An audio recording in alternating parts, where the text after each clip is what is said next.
Olá pessoal, esse aqui é o primeiro vídeo de uma série, vídeo sobre eletricidade e magnetismo. Então, como é o primeiro vídeo da série, eu vou começar falando sobre um assunto bem introdutório, bem que muitas pessoas já devem ter visto antes, até em ensino médio, as aulas vão ser em nível de ensino superior, certo? E basicamente o que a gente vai fazer aqui é apresentar muita coisa que vocês já conhecem de fundamentos do ensino médio para uma linguagem matemática associada a ensino superior, ou seja, colocando derivadas, operadores diferenciais, integrais, sair de problemas de cargas discretas para distribuições de cargas que podem ser distribuídas em uma, duas ou três dimensões. Então, esse aqui vai ser o nosso trabalho daqui para frente. E, para começar, então, a teoria, né, vamos começar com o mais simples possível em eletricidade, que são as forças elétricas entre cargas, bem que é a lei de Coulomb.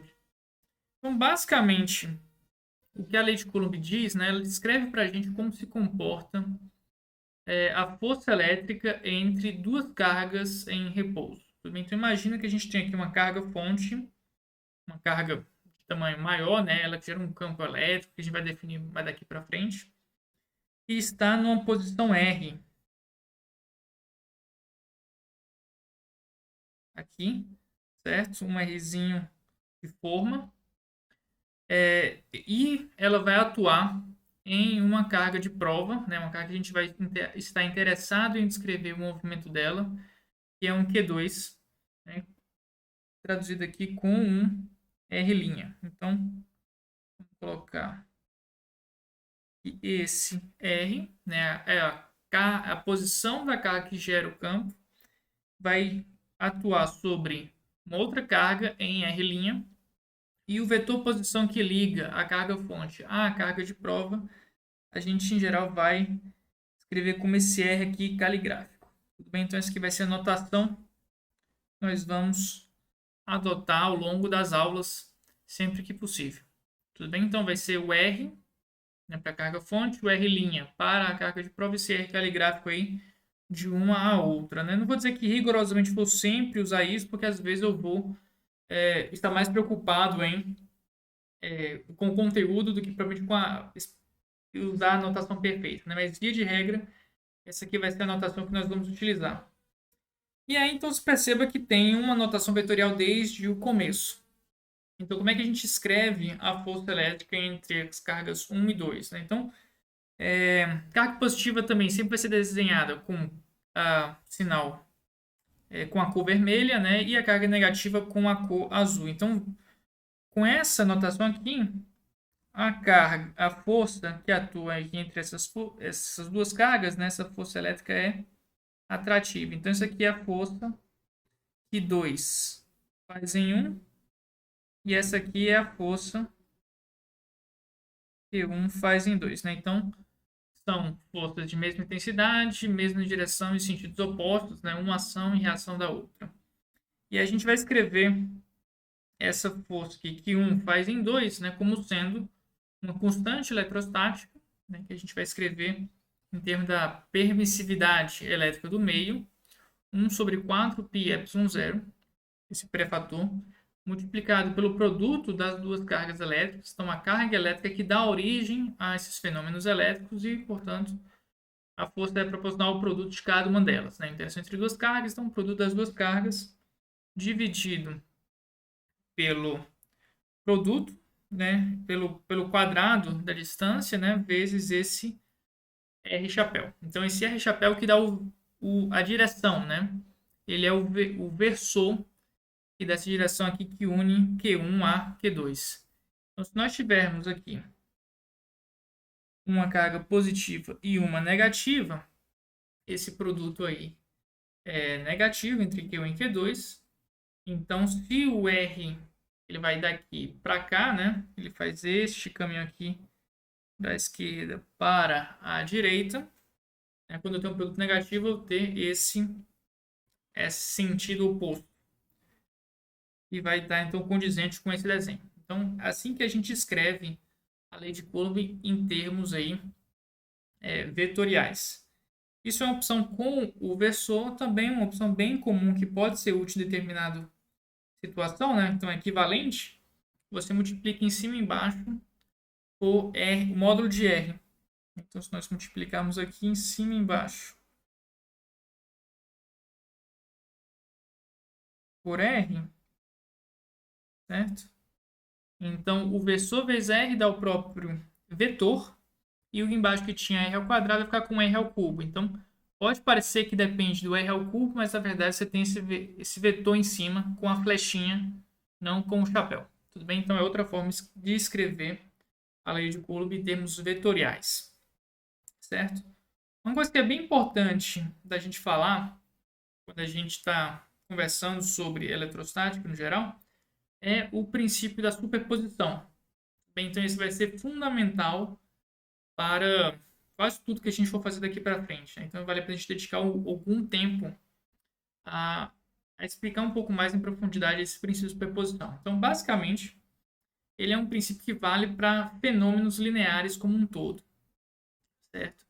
Então, basicamente, diz que você tem uma soma de causas, o efeito resultante é a soma dos efeitos, em particular, de cada uma dessas causas. Tudo bem? Então, basicamente, isso é uma forma de enunciar bem geral o princípio da superposição.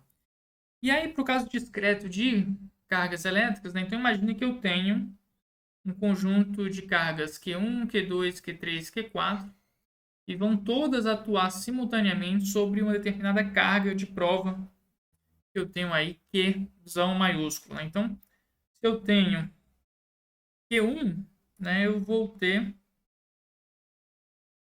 essa força de atração, F1. Se eu tenho um Q2 positivo, positivo, eu tenho uma repulsão aqui, F2. Eu tenho uma força, uma carga 3 atrativa, né, negativa que atrai positiva, e a carga positiva que repele esse Qzão. Então, eu tenho 4 forças aí desenhadas, né, associadas Qzão com Q1, com Q2, com Q3, com Q4. Então, a interação de Qzão, né, com cada uma dessas 4 cargas, né, são 4 causas que geram forças que atuam sobre Qzão. Né? Então, qual que é o resultado final de todas essas interações? Você toma elas duas a duas. Então, carga Qzão com cada uma dessas cargas QI, onde I varia de 1, 2, 3, 4 e tantas quanto forem necessárias. Certo? Então, dessa maneira, a força resultante ela é a soma vetorial de F1 com F2 com F3 com F4. Tudo bem? Tantas quanto existirem. Então, você usa a lei de Coulomb, escreve cada uma dessas forças aqui. Então, o caso geral aqui, eu vou tomar Qzão com a carga, a iésima carga, esse é Rzão caligráfico I ao quadrado, ou seja, aqui na figura, né? Esse que seria o R I, né? Com essa, deixa eu ver, seria esse vetor aqui. Vamos colocar aqui uma corzinha para ele. Ele pode ficar de esse azul um pouco mais claro, certo? O R2 seria esse vetor posição, sempre caligráfico aqui, conforme a nossa notação. Esse R caligráfico 3, vetor. E aqui esse R caligráfico 4.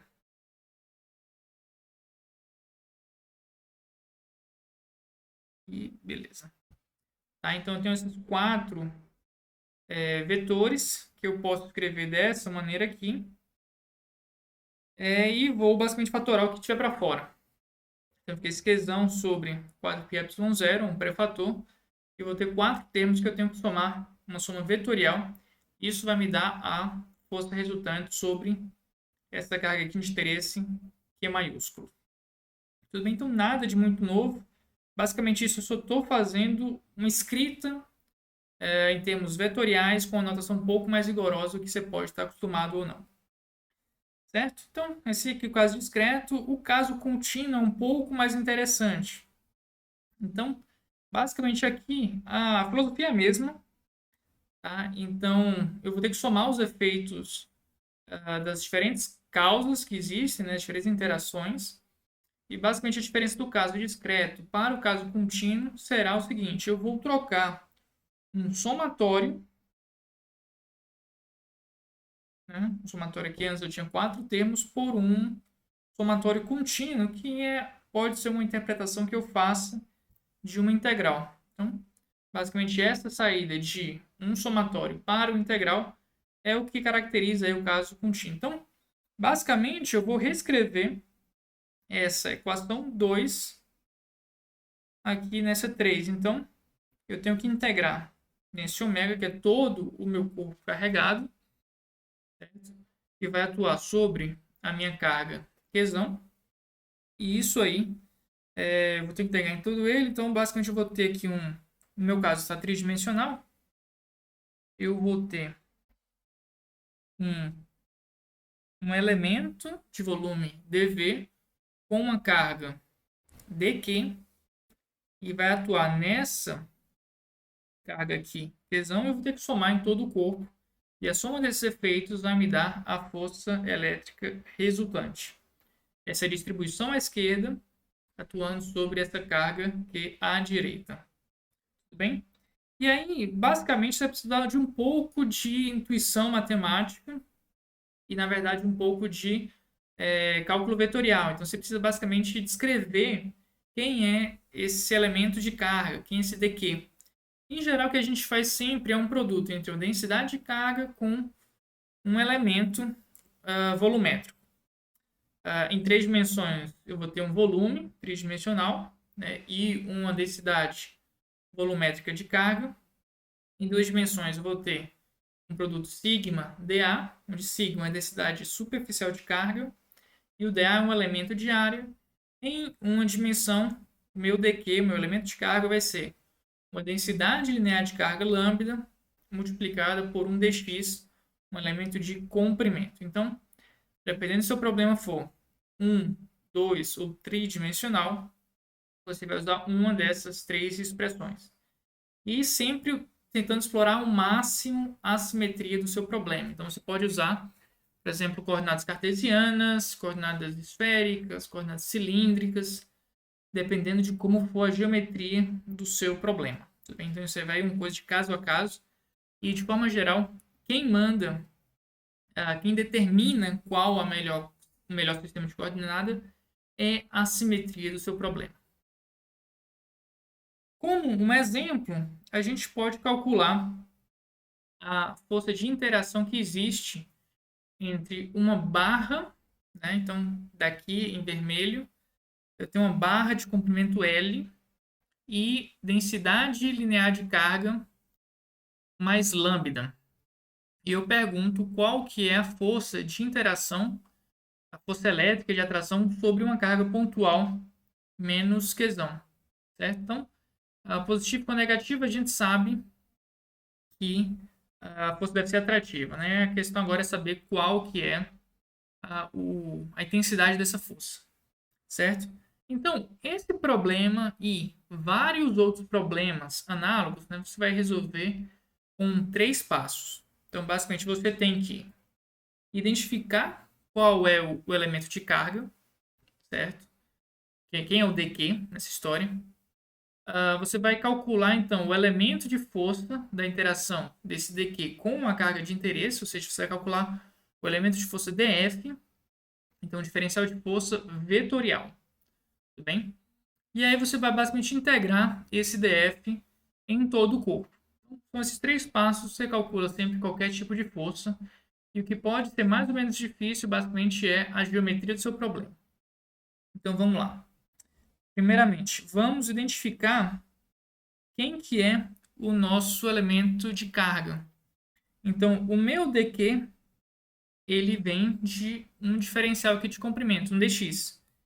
Então, como eu já falei, o meu dQ deve ser um lambda dx, certo? E eu vou identificar esse elementozinho de comprimento por um x aqui a partir desse extremo da minha carga, certo? E, deixa eu ver, esse S aqui é a distância da carga até o extremo da barra. Tudo bem? Então, identifiquei o dq, agora vou escrever o df, né? Complemento dimensional, todos os df estão orientados para a direita, né? É trocado de vocês. Isso. Está orientado para cá. Então, eu tenho que basicamente calcular o meu df e vou integrar como se fosse um escalar.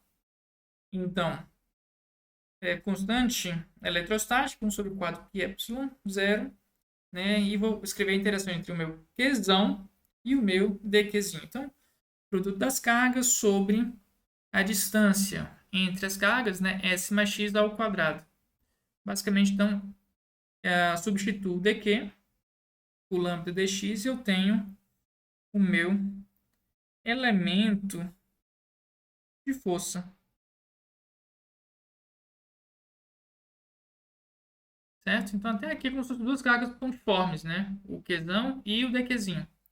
E agora, para a gente calcular a força da barra sobre a carga pontual, eu preciso integrar isso.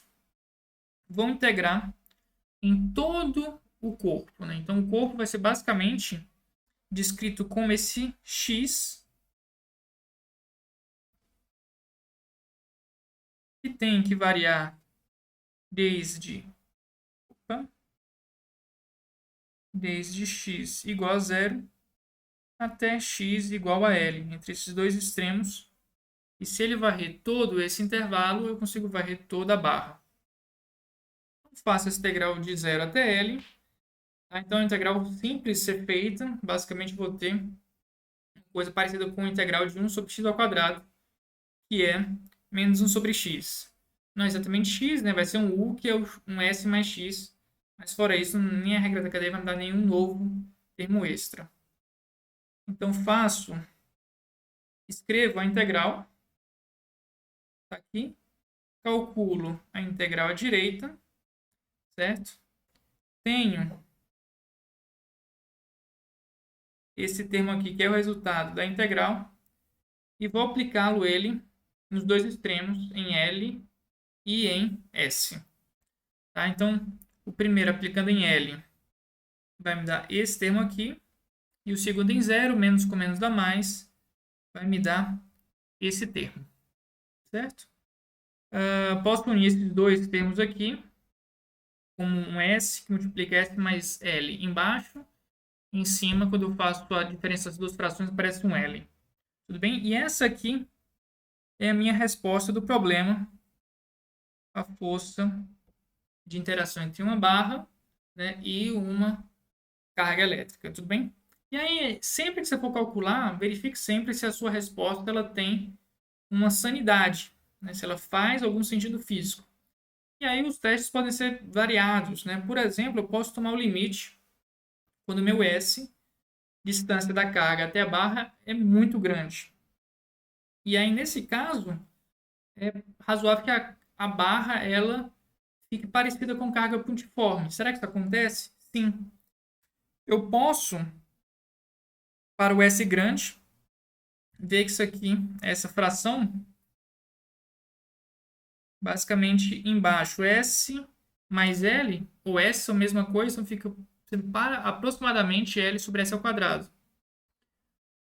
E aí, esse lambda multiplicado pelo produto da barra L vai me dar a carga da barra, ou seja, basicamente eu recupero a lei de Coulomb quando o ponto e a barra estão muito distantes, fica parecendo como se fossem duas cargas pontiformes, né? Então a distância entre os dois corpos carregados, né, fica muito maior que as dimensões de cada corpo, certo? Então a gente consegue, né, recuperar o resultado de cargas pontiformes. Tudo bem? Então, gente, basicamente esse aqui é o nosso primeiro vídeo de eletricidade, né, fundamentos de eletrostática, discutindo lei de Coulomb, princípio da superposição e como aplicar a lei de Coulomb aí para, seja um conjunto discreto de cargas ou um conjunto contínuo de cargas. Então, muito obrigado pela sua atenção e até a próxima. Tchau, tchau.